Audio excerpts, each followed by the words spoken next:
নমস্কার, আমি তনুশ্রী। রাশি চক্রের শর্ট সিরিজে সবাইকে স্বাগত জানাই।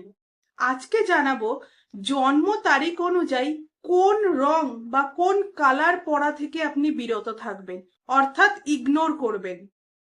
আপনার জন্ম তারিখ যদি 1, 10, 19, 28 হয়, তাহলে আপনি কালো বা ব্ল্যাক কালারের কোনো পোশাক বা জিনিস ব্যবহার করা থেকে বিরত থাকুন।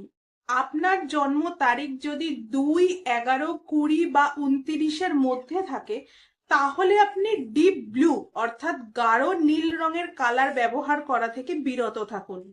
3, 12, 21, 30 এর মধ্যে কোনো যদি ডেটে আপনি জন্মগ্রহণ করে থাকেন, তাহলে গোলাপি বা যেটাকে আমরা পিঙ্ক বলি এবং ধবধবে সাদা অর্থাৎ মিল্কি হোয়াইট এই কালার ব্যবহার করা থেকে বিরত থাকুন।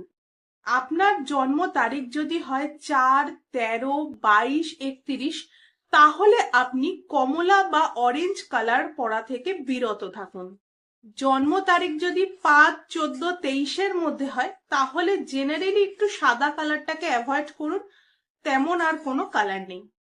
6, 15, 24-এর মধ্যে যদি কোনো ডেটে আপনার জন্ম হয়ে থাকে, তাহলে হলুদ বা ইয়েলো কালার পরা থেকে বিরত থাকুন।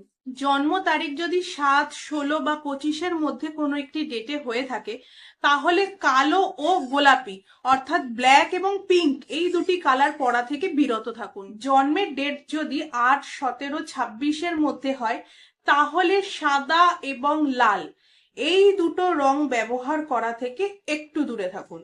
9, 18, 27 এই ডেটের মধ্যে কোনো ডেটে যদি আপনার জন্ম হয়ে থাকে, তাহলে কালো এবং গাঢ় নীল এই দুটো কালার ব্যবহার করা থেকে দূরে থাকুন।